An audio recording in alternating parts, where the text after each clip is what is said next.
Ça fait des semaines que tu tournes en rond autour de cette décision. C'est normal.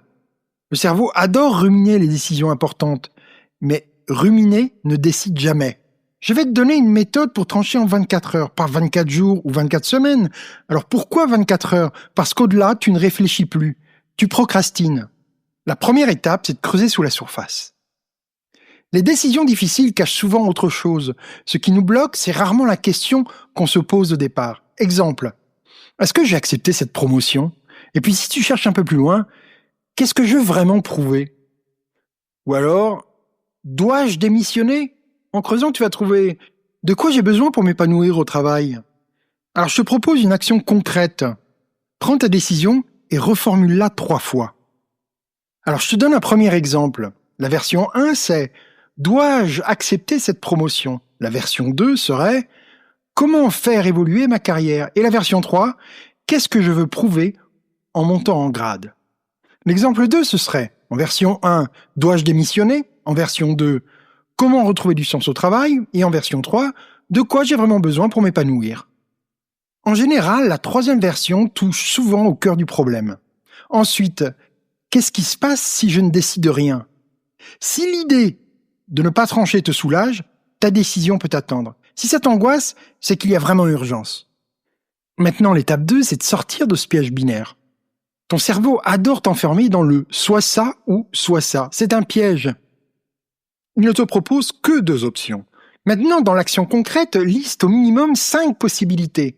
Même les plus folles, même celles qui te semblent impossibles. Inclus toujours ces 2-là. L'option « je ne fais rien » et l'option « je reporte de 6 mois ». Maintenant, pour chaque option, demande-toi « si j'avais un budget illimité ou aucune contrainte, qu'est-ce que ça donnerait ?» Souvent, la solution est dans une variation de ces options impossibles.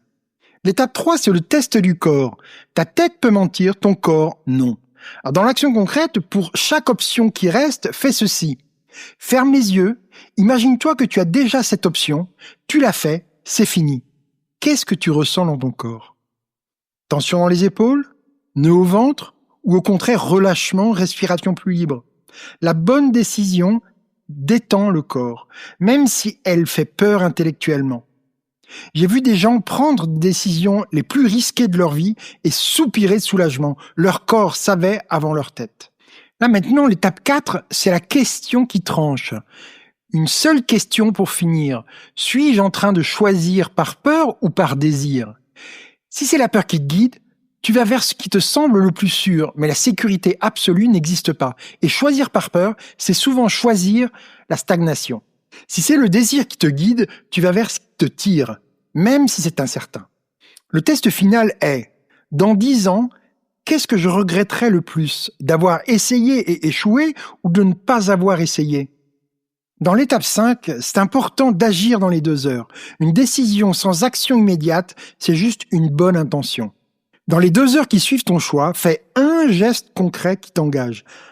Un appel, un mail, une annulation, un achat, peu importe, quelque chose qui rend ta décision réelle. Parce que c'est dans l'action que tu sauras si tu as pris la bonne décision, pas dans la réflexion. La conclusion est que prendre une décision difficile en 24 heures, c'est possible. Pas parce que c'est facile, mais parce que prolonger ne la rend pas meilleure. Au bout de 24 heures, tu as toutes les informations nécessaires. Le reste, c'est de la procrastination déguisée. Ton intuition sait déjà, ton corps te l'a dit, maintenant, fais-lui confiance. Laisse-moi ne serait-ce qu'une ligne en dessous pour me dire ce que tu en penses ou comment cela résonne en toi. Sinon, à bientôt pour un nouvel éclairage.